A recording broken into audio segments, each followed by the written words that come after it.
네, 금융당국의 대출 규제로 거래가 급격히 줄고 있는 부동산 시장에 탄핵 사태까지 겹쳐서 관망세가 짙어지고 있습니다. 일각에서는 집값 폭락 우려도 나오는데요. 탄핵 정부로 부동산 시장이 얼어붙는 건 아닌지, 윤석열표 공급 대책은 제대로 굴러갈 수 있을지 전문가들과 토론해 보겠습니다. 권대중 서강대 일반대학원 부동산학과 교수 김인만 부동산연구소 김인만 소장 나오셨습니다. 어서 오세요. 안녕하세요. 반갑습니다. 모든 산업에 탄핵이 영향을 미치지만 부동산 시장도 지금 예외가 아닙니다. 윤석열 정부 공급 확대, 규제 완화를 축으로 지금 부동산 시장에 활력을 넣으려고 노력해 왔는데 걱정이 많습니다. 그렇지 않아도 시장이 조금 부진한데 최근 시장 분위기, 김인만 소장님, 최근 분위기는 좀 어떻게 지금 변하고 있어요? 저는 엎친 데 덮친 격이라는 좀 생각이 드는데요. 우리 추석 이후에 이제 부동산 시장이 사실상 꺾였습니다. 상승세는 계속 둔화되고 있고요. 거래량도 많이 떨어졌는데 우리 가장 뜨거웠던 7월 거래량이 이제 9,200건 이상 거래가 됐는데 이것도 다주택자들 투자 수요가 아니라 실수요자들이 9,000건의 거래를 기록했다는 거는 서울 대단한 아파트가 그런 서울 거죠? 아파트입니다. 네. 그래서 2020년, 2021년에 우리가 과열이라고 했을 때도 10,000건 이상 거래된 달이 2달밖에 없었는데 7월이 이제 굉장히 좀 과열이 됐었는데 추석 지나고 지금 10월, 11월 거래량을 보면 3,000건대에 머물러 있거든요. 3,000건대라면 한 3분의 1 토막 정도 난 상황이고 이유를 좀 살펴보게 되면 7, 8월 뭐 단기 급등에 대한 피로감에 정부의 강한 대출 규제 영향도 있고요. 또 요즘 경기가 너무 좋지 않습니다. 경기 침체의 우려에 또 미국에서는 트럼프 불확실성, 고금리 강달러로 갈지 안 갈지도 모르는 상황. 사실 이 정도의 불확실성만 하더라도 사실 굉장히 좀 감당하기 힘든 어려운 상황인데 국내 정치의 불확실성까지 더해지면서 한마디로 저는 안개 속에 들어갔다. 우리가 자동차 운전할 때 안개 속에 들어가면 어떻게 해야 되겠습니까? 일단 멈춰야겠죠. 그러면 현재 집을 사려는 투자 계획을 가지고 있던 분들조차도 모두 다 관망세, 발을 빼고 있고요. 매도자들 집을 팔아야 되는 분들은 지금 어찌할 바를 모르는 상황입니다. 사실 가격을 내려서 거래가 잘 된다는 보장도 없기 때문에 또 입주 물량이 줄어들게 되면 불확실성이 제거되면 반등 가능성도 충분히 있기 때문에 호가를 내리지는 않습니다. 그래서 매물은 늘어나는데 전반적으로 지금 거래가 안 되는 상황인데 어느 누구한테 물어봐도 속 시원하게 앞으로 어떻게 되리라는 걸 지금 장담할 수 없는 상황인데 이게 불확실성이잖아요. 그래서 적어도 불확실성이 제거되기 전까지는 저는 하락세가 좀 커질 것 같아. 하락세가 커질 것 같다. 지금 전국적으로 우리가 이제 부동산 시장 가격 동향을 볼 때 이제 주간 전망을 인용을 하는데 아직 서울은 주간 시세로는 마이너스는 하락은 아니죠, 아직은. 근데 이제 거래량이 너무 줄었어요. 그러니까요. 거래량이 우리 김인만 소장 아까 말씀하신 대로 이제 9월 달부터 스트레스 DSR을 시행하면서 제1금융권의 7개 은행의 주택담보대출과 전세대출을 막았습니다. 지금 안 되는 상황이거든요. 7월 달에 물량이 약 한 7만 6천 건 정도 나왔던 것이 지금 12월 달 7월 7일까지 약간 8만 9천 건 정도입니다. 12,000건 정도가 늘었어요. 수치로 12,000건은 엄청난 겁니다. 여기다가 지난달에 거래량이 약 한 2,500건이었습니다. 서울 아파트가 2,500건. 네, 근데 어제 그저께까지 서울의 거래량이 105건입니다. 100건밖에 안 돼요? 네네. 그러니까 최근까지인가? 네. 12월 들어서. 어제 그저께 제가 오늘 여기 방송 때문에 보고 나왔습니다. 보통 12월에 비수기라고는 하지만 그래도 이 적진 정도는 않잖아요. 아닙니다. 네. 그러니까 105건이라면 아마도 12월 3일 날 비상계엄령이 선포된 이후에는 거의 거래가 없었다고 봐야 돼요. 그러네요. 네, 그래서 이게 단기적 충격이 너무 크지 않나.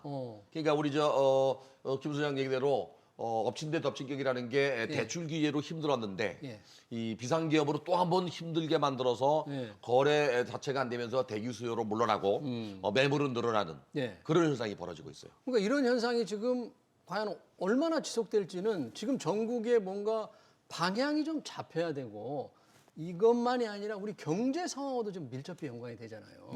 경제가 좀 좋아져야 뭐 전국 혼란이 좀 안정이 되더라도 거래가 될 텐데 그것도 좀 불투명한 건 상황 아닙니까? 앞서서 제가 말씀드린 것처럼 지금 모든 게 다 불투명한 상황인데 사실은 국내 정치의 불확실성이 없더라도 사실은 내년 상반기는 저는 좀 힘들지 않을까 예상을 하고 있었는데 이 정도면 최근에 우리 자영업자들 힘들다고 얘기를 많이 하는데요. 제가 어제도 이제 그 친척분이 하는 횟집에 갔는데 장사가 잘 되는 집인데 손님이 저녁 시간인데 한 명도 없었습니다. 저밖에 없었습니다. 그래서 물어보니까 계엄 이후에 손님이 없다고 합니다. 뚝 약속 끊어졌습니다. 다 취소하고. 그렇습니다. 그래서 그 예약 가게만의 문제가 아니라 지금 전체적인 국내 내수 시장에 엄청난 영향을 주고 있는 상황인데 예. 부동산도 결국에는 경제의 한 축이잖아요. 그러니까요. 뭐 경제가 어려워도 집값은 올라갈 수 있다라고 하는데 어느 정도 버텨주는 범위 내에서의 이야기인데 지금은 가늠할 수가 없습니다. 이게 네. 뭐 내년 상반기에 불확실성이 제거가 될지 뭐 제2의 뭐 다시 조기 대선이 시행이 될지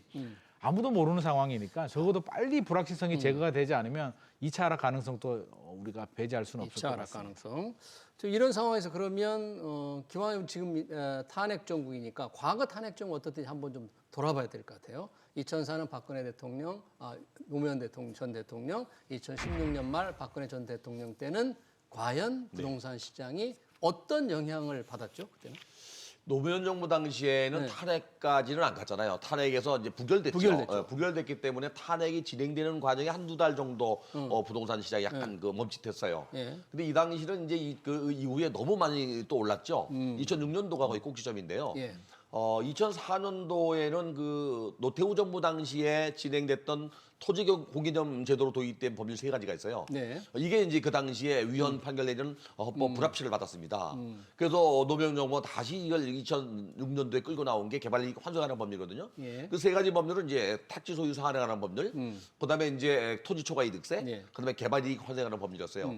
그러면서 이게 이제 다시 그 위헌 판결을 받으니까 가격이 오를 거라는 것 때문에 노무현 정부가 이제 이 그 뭐랄까 뭐 부동산 관련 세제를 강화시키지 않았어요. 강화, 규제 강화. 네네네. 그랬죠. 그래서 탄핵 정국이 진행되면서 잠깐 한두 달 정도 멈칫하고는 다시 올랐어요. 2004년에 멈칫 네. 그 탄핵 때 그리고 2005년 6년도 계속 부결되면서 올랐어요. 다시 올랐고. 네, 너무 노무현 많이 때. 올라서 2007년부터 모든 부동산에 대해서 분양할 때에는 분양가 상한제를 적용했어요. 박근혜 정부 때는 박근혜 정부 때는 2016년인데. 2016년도는요.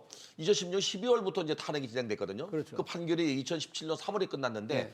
그 4개월 동안은 역시 또 하락했습니다. 주춤했다. 네. 하락했다. 네, 그러고 다시 올라갔는데 2016년도 이전 걸로 한번 볼 필요가 있어요. 16년 이전에. 네, 그러니까 그 2008년도 외환위기가 있었던 리만 브로더스 파산 사태 이후에 2014년도까지는 부동산 시장이 거의 그 숨을 죽이는 어려운 시장이었습니다.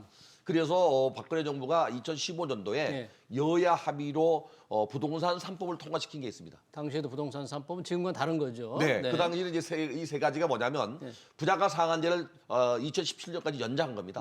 분양가 상한제 시행을 분양가 미루고. 상한제 폐지했죠. 폐지. 폐지하고 예. 재건축 초과이익 환수를 2017년까지 연기한 겁니다. 예. 그리고 1가구 3주택까지 정비 사업에서 분양받을 수 있게 함으로써 강남 지역에 재건축하는 사람들이 분양 가격은 네 맘대로, 개발이익도 네가 가져가고 분양도 세기까지 받다 보니까 네. 강남 지역 가격이 오르기 시작했죠. 워낙 부동산 상황이 안 좋았으니까 네. 그런 대책들이 그 나왔다. 올라가던 그 상황에서 탄핵이 된 거예요. 그러면 지금 말씀 들어보니까 2004년과 2016년 박근혜 노무현 전 대통령 때와 지금은 그 탄핵 자체만으로 영향은 단기적이었다고 지금 볼 수 네. 있는 거잖아요. 단기의 네. 영향이고 네, 네. 그 당시의 경제 환경, 제도에 영향을 받는데 지금도 그러면 그렇지 않을까요? 지금 이 탄핵 정국 이 사태가 단기적인 영향에 그치지 않을까?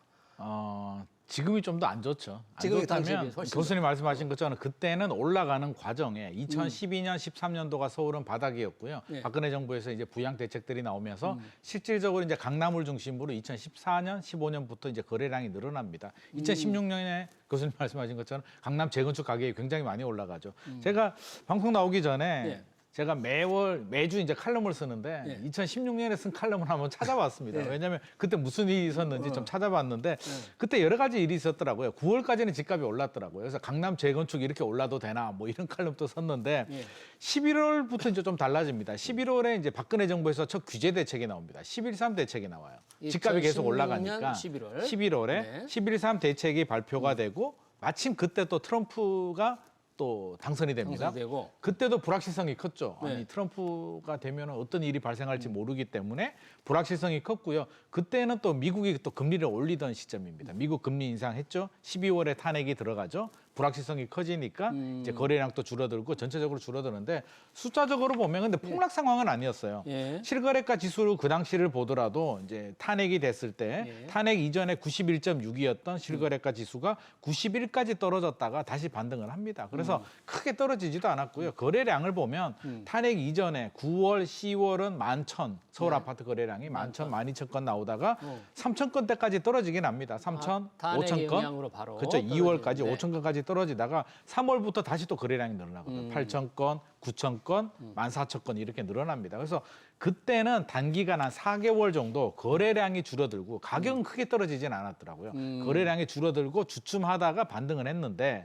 지금 또 이렇게 가려면 불확실성이 3개월, 4개월 만에 단기 해소가 된다면 예. 우리가 또 거래량 줄어들고 집주인들은 바로 급매물로 안 팔기 때문에 버티다가 반등을 할 수는 있는데 이게 3개월, 4개월 만에 될지 안 될지는 지금 아무도 모르기 때문에 저는 이게 만약에 상반기 중에 불확실성이 완전히 제거되지 않고 하반기까지 넘어간다면 우리 경제라든지 부동산 시장에 큰 충격을 줄 수도 있을 것 같습니다. 네, 그러니까 이제 경제 상황이 특히 어떻게 되느냐. 그렇죠. 그런데 당시에 제가 비교해서. 저도 자료를 찾아보니까 예. 2016년도 전국의 아파트 가격 평균 상승률이 4.22%로 올랐어요.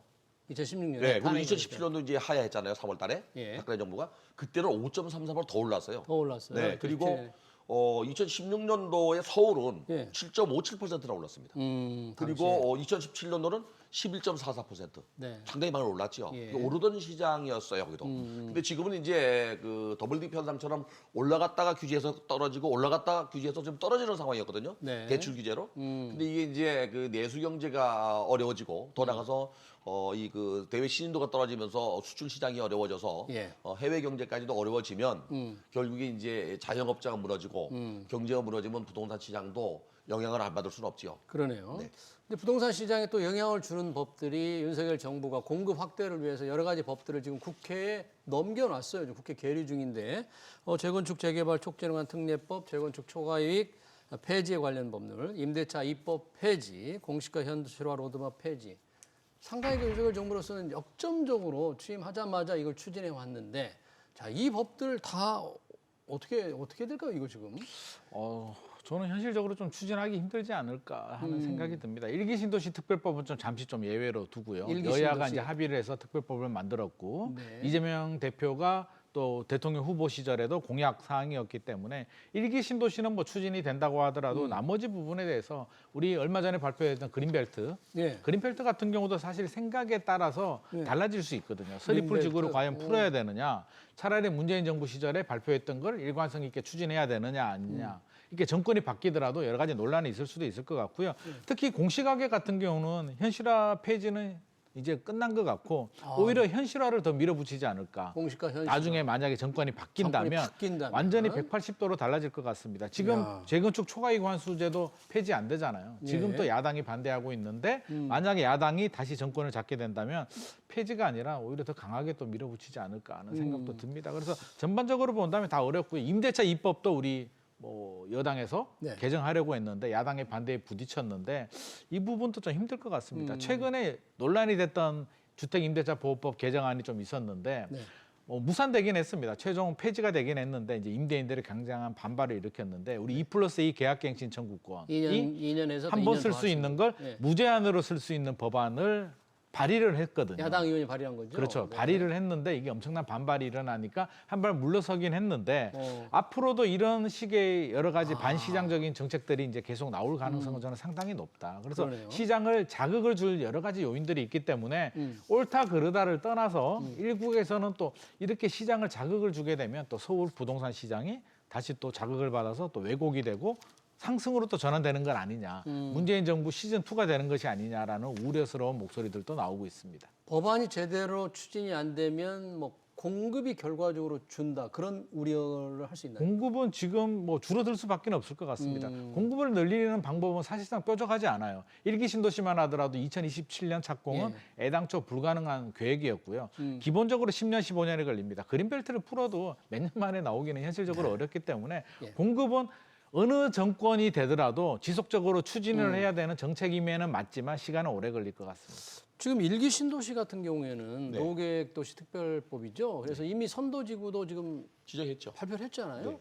혹시 그 주민들은 좀 걱정을 하는 것 같아요. 야, 이것도 조금 늦어지나? 뭐 그리고 이주 대책이 바로 나와야 되는데 이런 것도 조금 제대로 대책이 나올 수 있을까? 그게 걱정? 가장 큰 문제입니다. 어. 법은 통과돼서 지금 진행되고 있는데 네. 법이 통과 안 됐다면 뭐 애당초 출발을 못했겠지만 예. 선도 지역으로 선정된 지역 주민들은 이주 대책이 가장 크잖아요. 그렇죠. 이게 이제 가장 큰 관건인데 이주 대책은 지방자치단체가 계획을 세우고 중앙정부가 지원하는 걸로 돼 있습니다. 예. 원래 규정이. 예. 그래서 막 지방 정부가 이걸 잘 준비한다면 차질 없이 시행될 수 있는데 전국이 혼란스러우면 이게 또 잘 안 될 수도 있거든요. 사업은 진행되되 예. 아마 좀 그 시간이 늘어지지 않겠나는 생각이 들어요. 그러니까 초준공이라든지 완공, 입주 그런 기획이 정부 계획이 좀 제대로 되기가 쉽지 이게 않겠네요. 뭐 1,000가구, 2,000가구가 아니고 거의 예. 뭐 5,000가구, 10,000가구 정도 되기 때문에 예. 예, 이 수단 개발 방식으로 가야 되거든요. 다시 말하면 이주할 때를 만들어 놓고 글로 이주시키고 또 일본은 딴 데로 가겠지만 그리고 완공이 되면 또 입주시키고 또 그 사업을 진행할 사업 단지를 또 이주시키고 또 완공되면 또 이주시키고 이런 식으로 가야 되는데 뭐 준비 자체가 안 돼 있는 상태 아닙니까? 네. 이게 가장 큰 문제입니다. 네. 지금 윤석열 정부 대책 중에서 아까 언급을 김한수 해주셨지만 그린벨트 해제, 이 강남의 지금 서초 서리풀 지구잖아요. 네네. 5만 가구 정도 공급하겠다 그랬는데 이게 굉장한 규모인데 물론 당장 시행될 것 같지는 않습니다만 5만 가구 공급에 대한 기대감들이 그래도 그 지역 주민들이 좀 있을 수 있을 텐데 이것도 이제 한치 앞을 알 수 없는 안개 속으로 빠져버리는 건가요? 아무래도 그렇게 되지 않겠습니까? 우리가 기억을 좀 더듬어서 예. 되새겨 보면 문재인 정부 시절에도 여러 가지 발표들이 있었거든요. 3기 신도시 외에도 뭐 그린벨트 푸는 부분도 있었고요. 여러 가지 구역들 지구 지정하고 여러 가지가 있었는데 지금 윤석열 정부에서 추진하는 내용을 보면 3기 신도시를 제외하고는 뾰족하게 뭐 진행을 하고 있다라는 리포트가 올라오지는 않고 있습니다. 그렇게 바라본다면 지금 서리풀 지구라든지 서리풀 지구를 제외한 나머지 경기도에 있는 세 곳 포함해가지고 5만 가구인데 이게 만약에 정권이 바뀌더라도 일관성 있게 진행될까에 대한 우려는 저도 하고 있는 부분이고요. 예. 저는 실질적으로 동력을 좀 잃어버리지 않을까 싶습니다. 왜냐하면 다른 지구를 지정할 수도 있고 또 이미 지정했던 다른 데를 할 수가 있는데 굳이 윤 정부에서 하던 사업을 바통을 이어받아서 한다는 것 자체가 우리 사실 정책의 일관성에 우리가 좀 부족한 부분이 가장 단점인데 네. 여실히 드러날 것 같고 일기 신도시 같은 경우는 좀 다릅니다. 정책 공학적으로 보더라도 그린벨트를 한다 안 한다를 가지고 이게 어떤 표에 대한 영향을 받지는 않는데 일기 신도시는 반대할 명분이 없어요. 예. 만약에 반대하게 되면 일기 신도시에 30만 가구 표로 따지면 100만 표 정도 되는데 굳이 그걸 자극해 가지고 내가 브레이크를 건다 예. 있을 수는 없고요. 예. 만약에 제가 대통령이 된다면 저는 선도지구 더 지정하고 속도 더 빨리 하겠다라는 공약을 낼 것 같거든요. 그 오히려 표를 그게 더 유리한 인식해서? 거지. 굳이 일기 신도시를 무산시키고 다른 계획을 발표할 이유는 없을 것 근데 이게 같습니다. 민주당에서도 그 야당에서도 지금 주택 공급이 부족한 걸 알고 있어요. 민주당에서도 그렇게 네. 생각을 하는 거예요. 알고 있어요. 네, 알고 있기 때문에 아마 그린벨트 해제와 관련된 거는 협조할 가능성도 있습니다. 그린벨트 예, 해제는 그 이유는 이제 두 가지인데요. 하나는 이번에 서리풀 지구를 비롯해서 지정한 네 곳이 예. 지작물이 거의 없습니다. 아, 지자물이 있는 걸 다 피해서 이렇게 했습니다. 나중에 보상 문제 때문에 이제 지연될까봐 그 빈 땅 중심으로 예. 또 이 그린벨트를 해제할 수 있는 조건을 갖춘 이게 그 녹지를 보존하고 도시의 무면허 확산을 방지하기 위해서 만들어 놓은 거 아닙니까? 예. 71년도에. 근데 그 지작물이 없는 쪽으로 이렇게 지정을 했기 때문에 사업이 진행된다면 좀 속도가 빨리 갈 수 있다. 네. 서리풀 지구만 해도 2만 가구거든요. 예. 두 번째는 이제 예산 삭감을 얼마나 했는지 모르는데 관련 예산을 요번에 삭감이 과연 됐을까? 네. 근데 아마도 이 그린벨트 해제와 관련돼서 토지 보상까지 보상금이 해제하지는 삭감하지 않았을 것 같아요, 제가 볼 때는. 네, 지금 알고 있기로는 그 부분 예산은 삭감되지 않은 것으로 네, 알고 있는데 그렇다면은 한번 더 뜯어봐야 되겠네요. 예, 사업은 진행될 가능성이 있죠. 네. 네. 그리고 그 주택 공급 자체가 만약에 뭐 대선으로 간다 그러면 표가 연결되잖아요, 이게. 그렇죠. 네, 그래서 저는 이거는 진행될 가능성이 있다고 봐요. 그린벨트, 일기 신도시 같은 사업들은 누가 어느 정권이 잡더라도 예정대로 진행될 가능성이 있다. 최근 부동산 시장 부진이 계속되니까 경매가 좀 늘었다는데 어떻습니까? 지금 한 아파트 경매만 해도 2달 연속 3,400건을 넘은 것으로 나타났는데 이 정도면 많은 거예요. 지금 추세가 어때요? 경매 분위기 안 좋죠. 그러니까 경매는 부동산 시장이 이제 선행지표라고 하는데 예. 보통 이제 지금 당장 안 좋아서 경매가 바로 나오지는 않습니다. 6개월, 9개월 전부터 이제 문제가 되는데 최근에 많이 늘어나는 경매가 이제 임의 경매라고 합니다. 이제 강제 경매 같은 경우는 세입자가 전세금을 못 받게 되면 법원에 소송을 해서 판결문을 받아서 이제 경매를 넘어가는 거고요. 임의 경매라고 한다면 이제 은행에 돈을 빌렸는데 은행에 이자를 안 갚게 되면 은행은 소송을 하지 않습니다. 그냥 건저당을 잡고 있기 때문에 바로 경매를 넘겨버리게 되는데 이 임의 경매가 늘어나고 있다는 거거든요. 임의 경매. 임의 경매가 늘어난다는 건 이제 두 가지로 좀 해석을 할 수는 있습니다. 뭐 집주인이 대출 이자를 못 내서 고금리를 못 버텨서 이제 그런 문제가 생길 수도 있고요.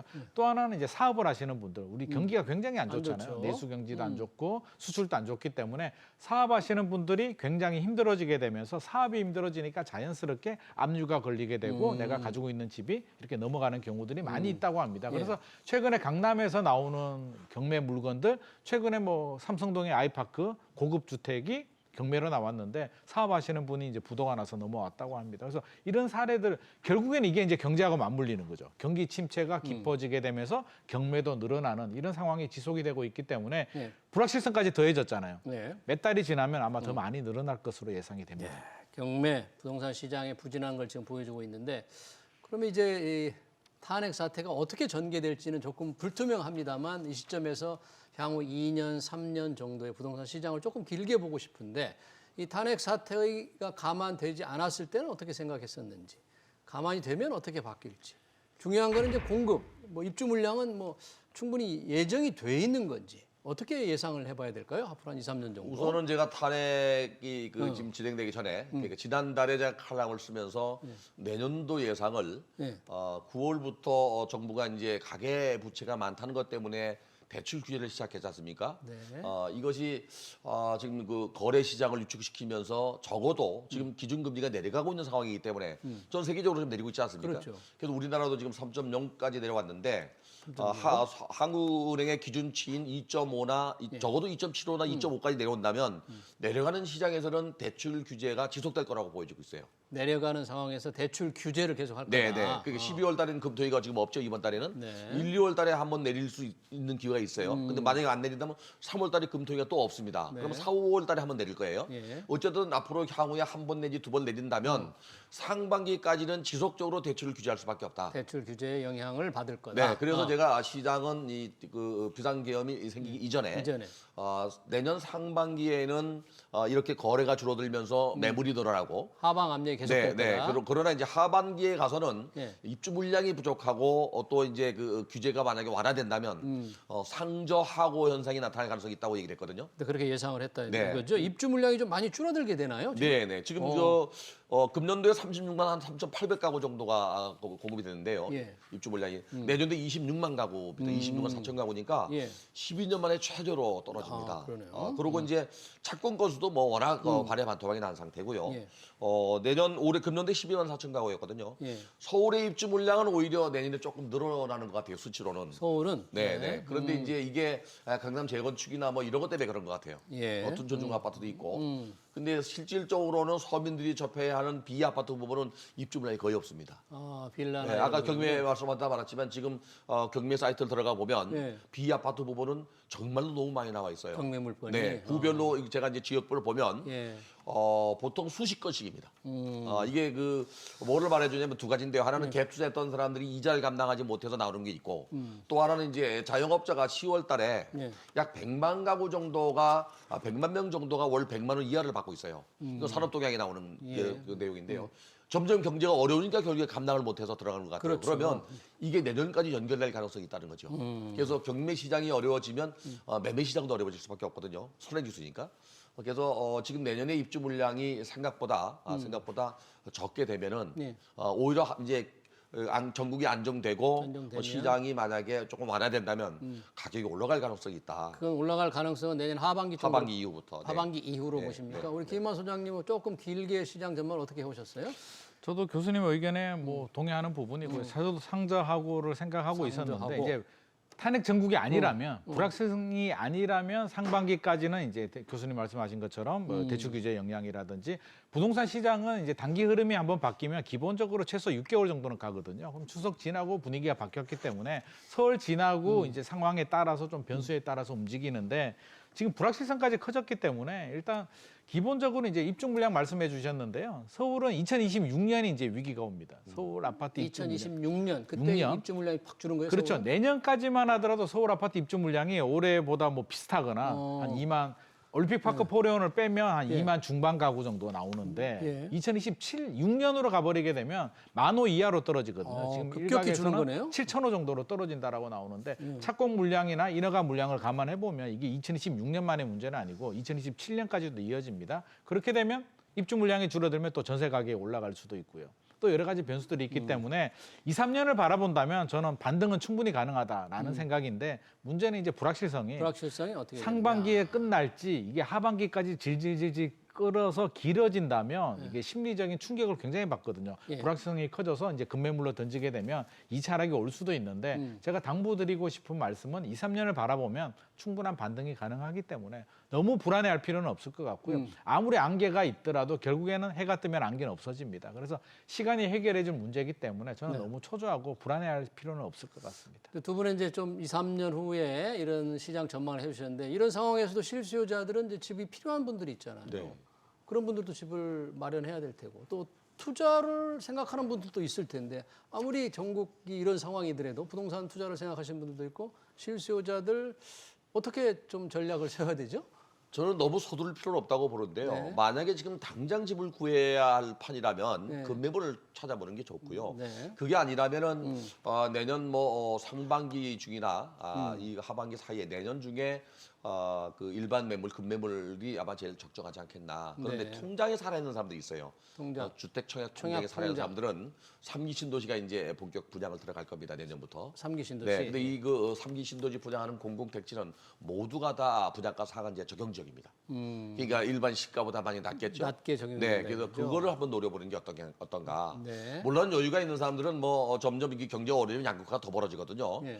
강남 지역이나 서울의 재건축, 재개발 아파트 여지분을 또 뭐 청약하는 것도 좋겠지만 예. 실수요자 중소민들은 예. 3기 신도시를 노리는 게 좋다. 저는 그렇게 좀 조언을 하고 싶습니다. 그렇게 집을 마련하는 분들한테 조금 시장을 판단하는데 내년에 어떤 중요한 변수는 뭐 금리랍니까? 뭘 가장 중요한 변수로 봐야 되죠? 일단 변수는 여러 가지가 있죠. 뭐 금리도 변수가 있고 이제 뭐 정책적인 변수도 있고 여러 가지가 있는데 저는 그 말씀을 드리고 싶어요. 우리가 실수요자들이 내 집 마련하게 되면 평균 7년 정도 보유를 하거든요. 7년 또 10년 정도 보유하는데 예. 그렇다면 왜 내년 시장이 궁금하냐고 하면 이제 떨어질 때 사고 싶다라는 심리 때문에 이제 사람들이 많이 궁금해하는데 막상 떨어지게 되면 또 굉장히 무섭습니다. 무서워서 실제로 사야 되는 분들이 못 사는 경우들도 저는 굉장히 많이 봤기 때문에 너무 공포에 떨지 말고 오히려 내년 상반기 같은 분위기라면 가격 조정하기 좋습니다. 집주인한테 가서 가격을 얼마 내려주면 내가 집을 사겠다라는 협상력이 커질 수도 있기 때문에 예. 내 집 마련의 기회로 저는 삼는 게 더 좋겠다는 생각이고요. 예. 앞으로도 이제 급매물 많이 나올 수도 있기 때문에 노려보고 3기 신도시는 뭐 절대 놓치면 안 될 것 같습니다. 사실은 그 부동산 가격은 떨어질 때 사고 올라갈 때 팔아야 되는데 주식도 떨어지면 마찬가지죠. 더 떨어질 줄 알고 못 사요. 사람들이. 네. 현실적으로는 네, 그렇습니다. 판단력이 좀 있어야 되고 또 한 가지는 이제 경매를 노리는 사람들은 권리 분석을 분명히 잘해야 됩니다. 권리 분석. 네, 앞순위를 그 안고 가는 경우가 있거든요. 예. 그래서 잘못 뛰어들면 보증금을 날릴 수가 있거든요. 네. 그래서 그런 부분도 좀 꼼꼼히 챙길 필요가 있습니다. 네, 잘 알겠습니다. 탄핵 정부에 따른 부동산 시장 동향과 투자 전략까지 관련 토론 마치겠습니다. 지금까지 권대중 서강대 일반대학원 부동산학과 교수 김인만 부동산연구소 김인만 소장이었습니다. 두 분 고맙습니다. 감사합니다. 네.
네, 올해 정기국회 마지막 날이었던 어제 국회 본회의에서 민주당이 주도한 내년 감액 예산안이 그대로 통과됐습니다. 677조 4천억 원 규모의 정부 원안에서 4조 1천억 원이 삭감된 거죠. 어떤 사업 예산이 빠졌는지 벌써부터 거론되는 추가 경정 예산안은 내년 초에 편성할 수 있는 건지 오문성 한양여대 세무회계학과 교수 모시고 자세한 얘기 들어보겠습니다. 교수님 어서 오세요. 네, 안녕하십니까. 내년 예산안 677조 4천억 원에서 4조 1천억 원을 야당이 깎아서 통과시켰습니다. 예. 이 사상 초유의 감액 예산이라고 하는데 우선 야당이 깎은 예산이 어떤 사업 예산이에요? 깎은 게? 깎은 예산의 내용을 가만히 보시면 예. 그 대통령 비서실 국가안보실의 어떤 특수활동비, 일반적으로는 줄여서 특활비라고 하는 거고요. 예. 검찰의 특정 업무 경비, 이건 특경비라고 합니다. 줄여서 예. 특경비, 그러니까 특활비, 감사원, 그다음에 경찰 특활비, 예. 정부 예비비, 국고채 이자 상환 관련된 금액, 예. 그다음에 이제 우리가 말하는 동해 심해 그죠? 그쪽 예. 유전 사업, 대왕고래 프로젝트 네. 그쪽 금액들을 확 이제 삭감했죠. 예비비는 왜 이렇게 깎은 거예요? 근데 이제 실은 이제 보니까요 내용을 보면 대부분이 이제 권력기관들이 그죠? 일반적으로 말하는 권력기관들이고 수사기관이고 네. 그런 기관인데 이제 이 여당에서 볼 때는 실은 뭐 이재명 대표께서 많이 이제 수사를 받고 하는데 네. 야 그런 쪽 관련된 기관들에 대한 보고가 있냐 뭐 이렇게 할 정도로 이쪽 관련된 특경비하고 특활비를 확 없앴어요. 근데 특활비 같은 경우는 정말로 내용을 보게 되면 굉장히 그 어떤 그 비밀스러운 것들입니다. 어찌 보면 왜냐하면 그거는 이제 정부에서 어떤 활동을 할 때 특수활동. 밖에다 밝힐 수 없는 그런 것들이 이제 그 특활비로 들어가 있고 예. 특경비 같은 경우는 그냥 수사비라고 보시면 돼요. 일반적인 그 검찰이나 경찰에서 그 수사관들이 수사할 때 쓰는 비용인데 그거는 이제 특활비에 비해서는 특경비는 어느 정도 노출이 많이 되는 비용이죠. 그럼 특경비를 깎아버리면 검찰, 경찰 수사하지 마라 뭐 그런 거예요? 그래서 특경비를 깎으니까 이제 하는 말이 우리 개인 돈 가지고 수사하라는 얘기냐 수사하지 하는 말라는 얘기가 겁니까? 지금 나오고 있고요. 네. 그다음에 아까 말씀하신 정부 예비비. 예비비는 왜 예비비라고 그렇게 하는 게 보통 보면 이제 우리가 어느 정도 룸을 설정해 놓고 예. 갑자기 어떤 특별하게 돈이 이제 쓸 때가 생기면 쓰는 건데 네.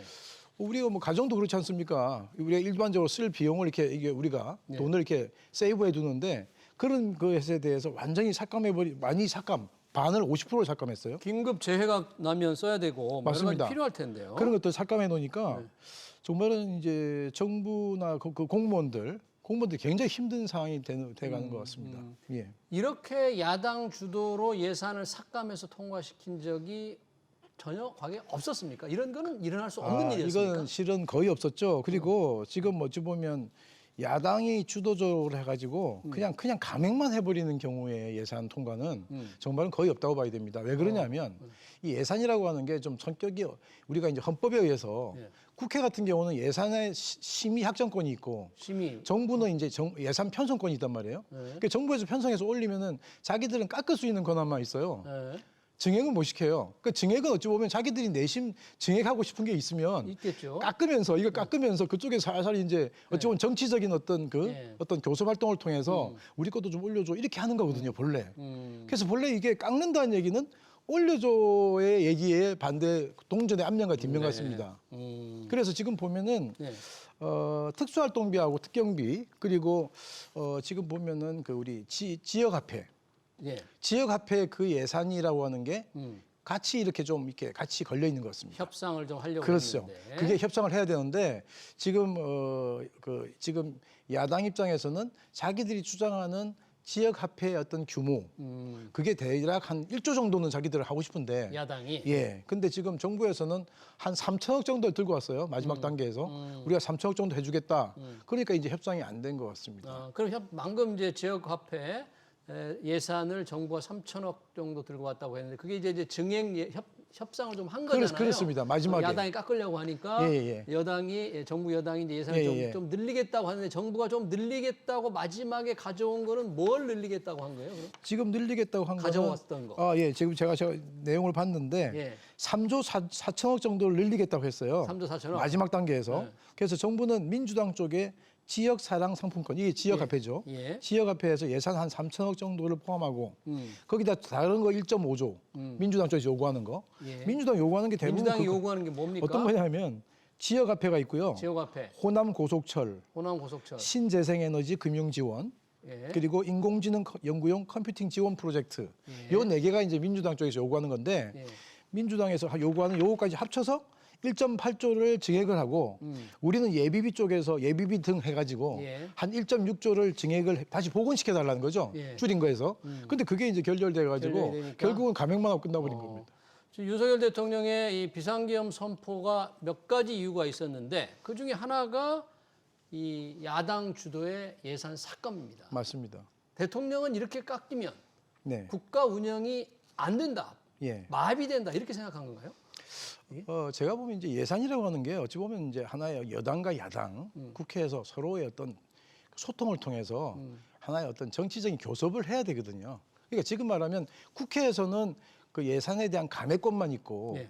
증액은 어찌 보면 정부 쪽에서 알아서 좀 서로 소통을 하면서 예. 우리가 이거 깎고 누름이 생기면 이거 좀 올려주라 뭐 이렇게 해서 서로가 소통해 왔던 겁니다. 네. 근데 이번 정부에 들어와서 여당과 야당이 워낙 이제 좀 대치가 되다 보니까 서로 커뮤니케이션이 안 되는 거예요, 잘. 예. 그러다 보니까 이런 문제가 발생된 것 같아요. 그러니까 둘이서 이제 예를 들어서 우리가 계산 소위가 있고 예. 또 소소위라고 있거든요. 소소위. 소소위. 소소위라고 하는 것은 어찌 보면 우리가 뭐 그 국회법에도 없는 그런 어떤 위원회인데 그 소소위라고 하는 데는 뭐 속기록 회의록도 없다고 겁니다. 예. 속기록 회의록도 없고 자기가 이렇게 밀실에서 이렇게 만나서 서로 이제 교섭을 하는 거죠. 그러면서 예전에 그 들어보셨을 겁니다. 쪽지 예산이라고. 쪽지 예산. 쪽지 예산도 전해주고 해서 서로가 그래 뭐 우리도 이거 주고받고 해서 이렇게 하는 건데 지금은 그 기능 자체가 지금 거의 마비돼 있는 상태다. 예. 지금 여러 가지 예. 어떤 환경 때문에 그게 상당히 어려운 상황으로 지금 치닫는 것 같습니다. 예. 이렇게 해서 이제 예산이 깎였잖아요. 네. 원래 677조 4천억 원도 올해 예산보다는 그렇게 많이 늘어나는 게 아니라면서요. 아니죠. 근데 그걸 깎아 놓으니까 네. 벌써 내년 이제 경제가 어려우면 예산을 늘려서 재정을 좀 더 집행을 해야 되지 않느냐. 그래서 추가 경정 예산을 편성할 준비를 하라. 뭐 야당이 정부에 요구를 했죠. 예, 예. 근데 내년 초 벌써 이런 얘기를 할 수가 있는 거예요?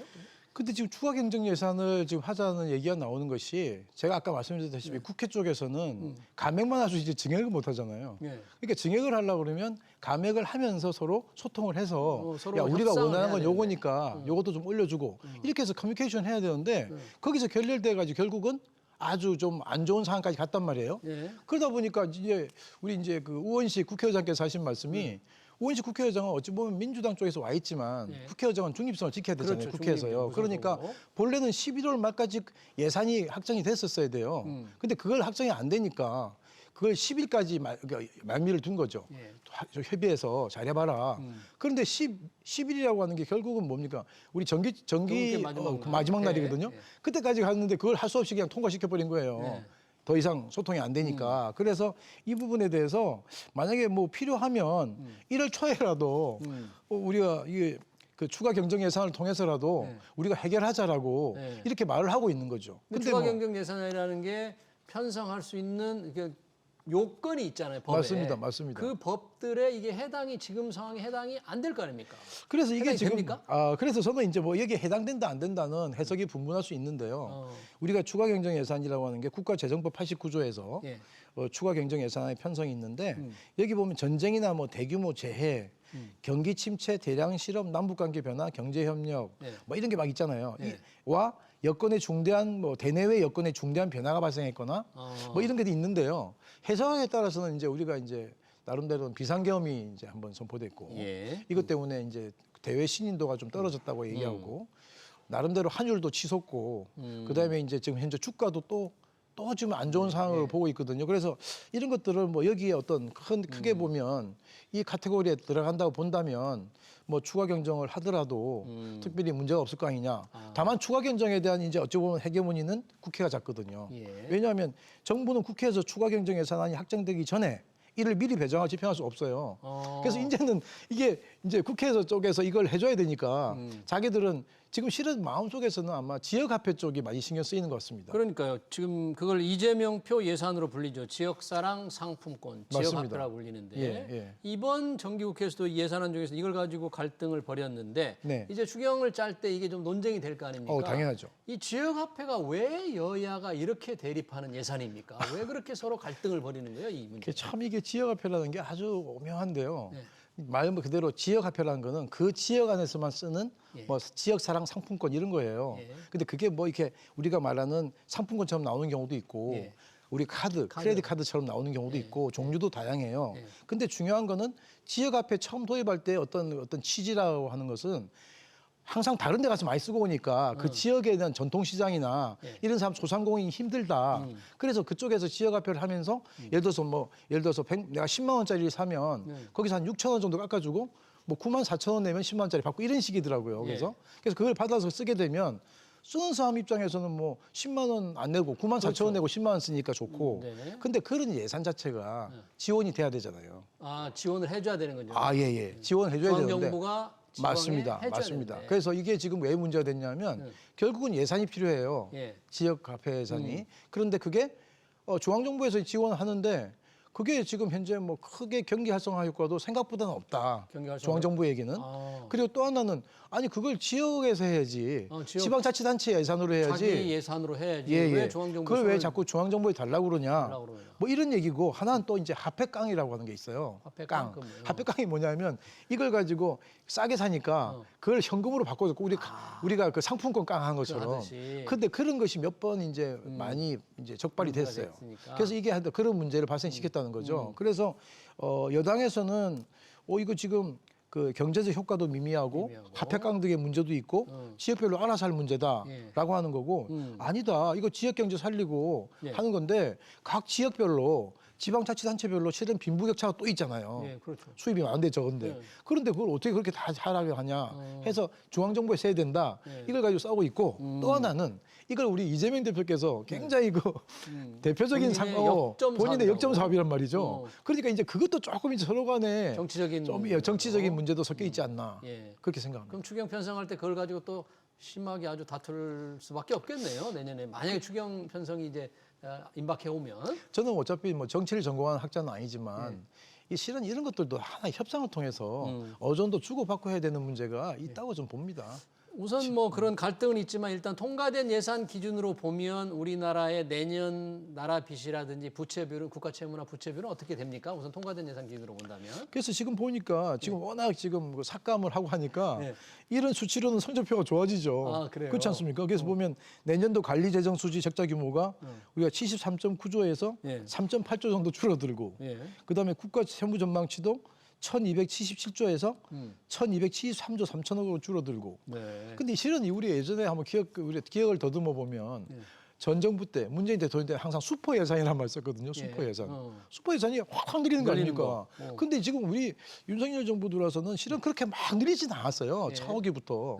그런데도 지금 굉장히 짠 예산으로 지금 슈퍼 예산에 완전히 반대 방향으로 가는 예산을 지금 현재 하고 있는 것 같은데요. 하여튼 이게 좀 원만하게 풀렸으면 좋겠습니다. 이게. 지금 국가 채무가 좀 줄어든다. 당초 예상보다 줄어든다고 하지만 뭐 추경이 편성이 되면 지출을 늘리려면 빚을 더 내야 되잖아요. 그렇죠. 채권을 더 발행해야 되는 거죠. 그럼 다시 늘어나는 거죠, 뭐. 그래서 하여튼 이게 지금 뭐 한쪽에서 항상 누른다고 해서 이게 지금 완전히 줄여지는 것도 아니고 확 늘린다고 해서 그게 받아들여지는 것도 아닌데 정부 예산이라고 하는 게 정말은 일반적으로는 조금씩 늘어가는 게 정상이거든요.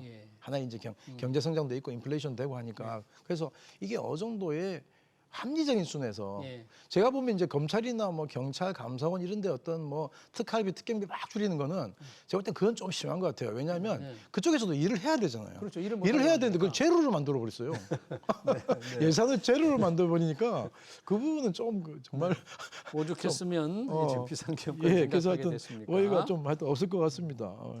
자, 이 예산안이 통과될 때 관련 세임 예산도 함께 세금이죠. 세금 관련법도 이제 통과가 됐는데 맞습니다. 어제 통과된 게 금투세 금융투자소득세법 폐지가 된 거죠. 어떤 법안들이 통과됐나요? 그래서 저도 안 그래도 참 걱정을 많이 했습니다. 금투세 문제도 폐지되는 거로 합의를 했고 여야가 그렇죠. 그다음에 가상자산 과세도 2년 연기해 있는 걸 했는데 이게 지금 계속 시끄러운 이제 정치적인 이슈가 생기다 보니까 이 말이 없었어요. 그러니까 기자들이 계속 전화 오더라고요. 이거 어떻게 돼가는 거냐고. 어떻게 되냐. 그래서 저는 뭐 걔도 되지 않겠어요. 예. 왜냐하면 아무리 시끄러워도 예. 이게 서로 이제 마지막에 가장 최근에 합의한 것들이니까 그래서 예상대로 통과됐습니다. 네. 금투세 폐지됐고 됐고. 가상자산 과세도 2년 연기됐고요. 예. 다만 예. 상속세 증여세에 있어서는 실은 여야가 좀 많이 대립하고 있었는데 네. 하나도 안 받아들여졌죠. 하나도 안 들어갔어요. 정부가 생각했던 건 뭐였죠? 정부가 생각했던 거는 이제 우리가 최고세율 낮추고 50%. 예. 50% 40% 낮추고 낮추고. 최대주주 할증가세 없애고 할증과세 그다음에 20% 가업상속공제 없애고. 같은 경우도 많이 완화시키고 뭐 이런 것도 있었는데 제가 모르겠습니다. 뭐 전체적으로 디테일하게 자료를 못 봤지만 네. 전체적으로 제가 이제 언뜻 보면은 상속세 증여세 관련된 개정안들은 지금 민주당이 거의 안 받아들인 거 그냥 아예 부결돼 버린 거죠. 그런 것 같습니다. 안 받아들이고 또 하나가 이제 밸류업 기업에 대해서 예. 배당 소득 증가액을 저율로 분리과세하는 문제도 이게 이제 부자 감세다 해가지고 이것도 안 받아들여진 것 같습니다. 예. 밸류업 부분은 이제 우리 증시의 밸류 디스카운트를 없애기 위해서도 필요하다고 소액주주들 예. 많이 주장했던 거잖아요. 예, 맞습니다. 예. 그래서 그러면- 이게 뭐 요 지금 배당 소득세에 대한 혜택 예. 이런 것들은 안 받아들여진 것 같습니다. 예. 그럼 상속세법 같은 경우에 이 정부가 이제 상속세율 인하를 역점적으로 추진해 왔지 않습니까? 왔었죠. 우리나라 상속세율이 다른 나라보다 훨씬 높다는 인식인 거잖아요. 정부는. 무지 높죠. 우리가. 예, 많이 높습니다. 그래서 지금 뭐 명목상으로는 일본보다는 아래지만 예. 최대주주 할증과세가 안 없어지는 상황에서는 요거 20%도 할증 또 되거든요. 그럼 60%가 되는데 정말 이거는 굉장히 많이 지금 그 학계나 실무계나 우리 그 좀 기업에서 주장을 했던 건데도 요번에 또 안 받아들여졌는데요. 상당히 이거는 좀 정말 유감이라는 생각이 들어요. 야당이 현재 다수당, 압도적 네네. 다수당인데 네. 이런 분위기라면 상속세법 개정안 다시 추진될 동력이 없겠네요. 현실적으로. 제가 볼 땐 지금 현재 뭐 정치적인 이슈가 경제적 이슈를 다 먹은 상태거든요. 지금 현재로서는. 그래서 이게 지금 어느 정도 정리되고 또 다시 뭐 우리가 추진할 수 있을지 모르지만 지금으로서는 상당히 좀 제가 볼 때는 이제 불투명하고 비관적이다. 비관적이다. 예. 잘 알겠습니다. 어제 정기국회 본회의에서 통과된 내년 예산안 관련 부수 법안까지 얘기 잘 들었습니다. 지금까지 오문성 한양여대 세무회계학과 교수였습니다. 교수님 고맙습니다. 예, 감사합니다.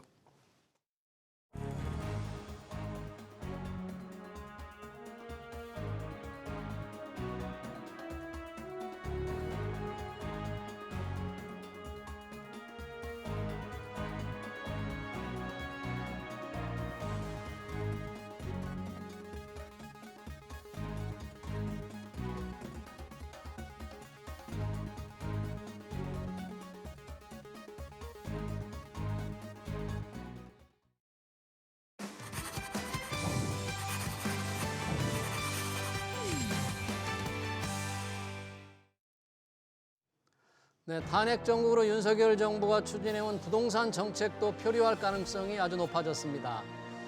안정적인 주택 공급에 차질이 생기지 않을까 우려되는데요. 일기 신도시 재정비 등 이미 시동을 건 사업들은 멈추지 않겠죠. 문제는 탄핵 여파로 경기 부진이 장기화하는 겁니다. 경기 침체는 부동산 시장을 억누를 수밖에 없는데요. 그 여파가 지방에 집중될 가능성이 높습니다. 지방과 수도권의 양극화 심화, 또 하나의 탄핵 리스크입니다. SBS 비즈 경제전자 오늘 여기서 마치겠습니다. 시청해주신 여러분 고맙습니다.